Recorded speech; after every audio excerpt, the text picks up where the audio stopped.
In this video today, I want to offer my tiny, unrequested perspective on period sex. I find that this is so important to talk about. I saw a post on Instagram about period sex. I'll pop it up so you can see it. And this post has led me to this video today. I hope that you will find this video insightful. I will be sharing a few things and thoughts that will shift your perspective about your period, possibly help you appreciate what it means to have a menstrual cycle every month and what it means to see your own blood, and also hopefully help you not consider period sex as something to toy with. Again, this is just me sharing ideas and sharing thoughts with you. I'm not saying that this is wrong, this is right, you should do this or you should do that. I'm not preaching to you. I just want you to come into my mind and share my thoughts with me. And if it resonates with you, I'd love to read from you. I'd love to hear and read your experiences, because when you leave comments, I learn so much from you. People reading your comments learn a lot from you as well. So if you have something to share, if this makes sense for you, please share your thoughts in the comments. I'd love to read from you. So let's talk about period sex, all right? I've heard from several sources about people engaging in period sex and this thing being like sort of like a fantasy or something to try or something to experiment with. And fortunately or unfortunately for me, I don't buy into that concept. I don't buy into that thought process. It just doesn't work for me, and I'll tell you why. I have grown to fall in love with my periods every month. Aside the fact that I am extra horny for the first 1 week before my period, aside the fact that I enjoy the enlargement of my boobs and I have like a full cup, aside that, I really appreciate my periods these days. I love my periods. Even the pain, not like I love the pain that comes with it, but I know that the pain has to happen. I've always seen my cycles, my periods, as a cleansing. I've always seen it as a rejuvenation. I've always seen it as the opportunity for a start over. I've always seen it as a sign that I was a functioning, alive woman. And for the longest time, maybe I did not enjoy doing it every month, but as I grew older, I began to understand it, not just from a physical perspective of you bleeding, but also from a spiritual perspective and what the spiritual significance of having a period is. To be able to witness your own blood, I think is such a special thing. We must think about the blood, how significant the blood is in our society, in our world, on this earth, on this planet. Even from your religious scriptures, they talk about the blood a lot. The blood is not just this red liquid in your system. It is what powers your being.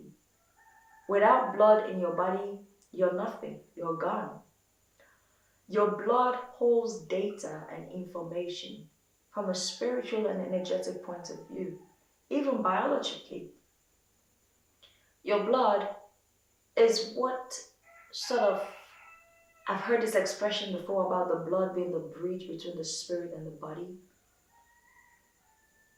Your blood is so significant that to merge bloods, right, it's like a covenant, like an oath.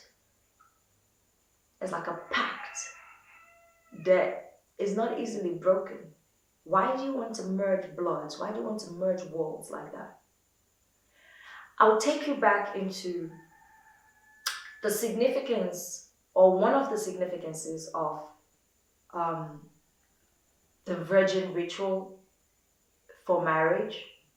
The ideal situation for marriage is that a virgin and a virgin will come together and they will break a bond together. Now, a female virgin is a virgin because a hymen is intact, right?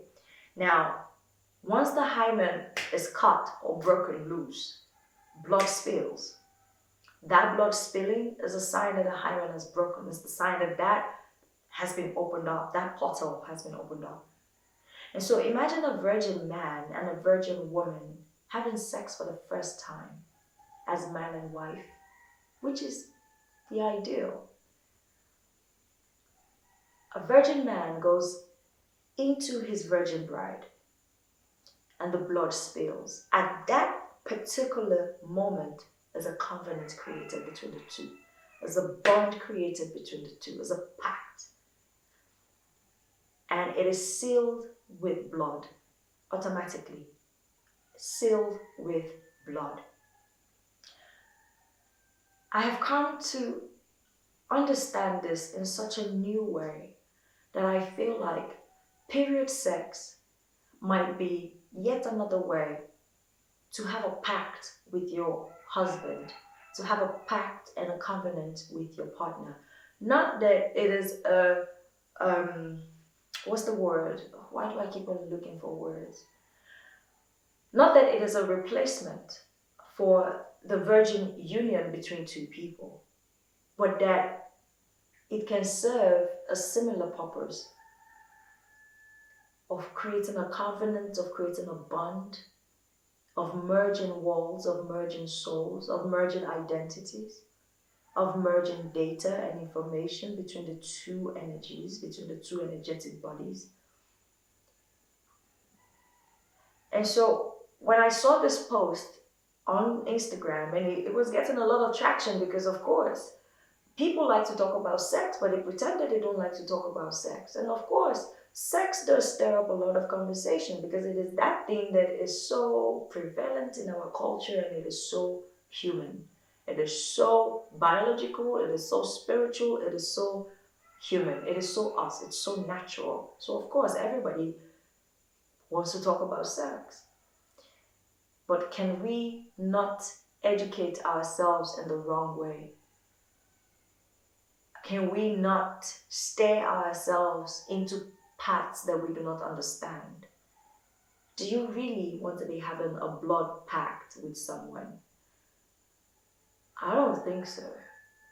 I don't think that that is what you want. You might want the thrill, you might want the ecstasy, you might want the high, or the trial and error that comes from experimentations and just seeing what it is. Oh, I heard a friend talk about it. Oh, I saw it on Instagram. Let's give it a try. You must know what you're doing before you're giving shit a try.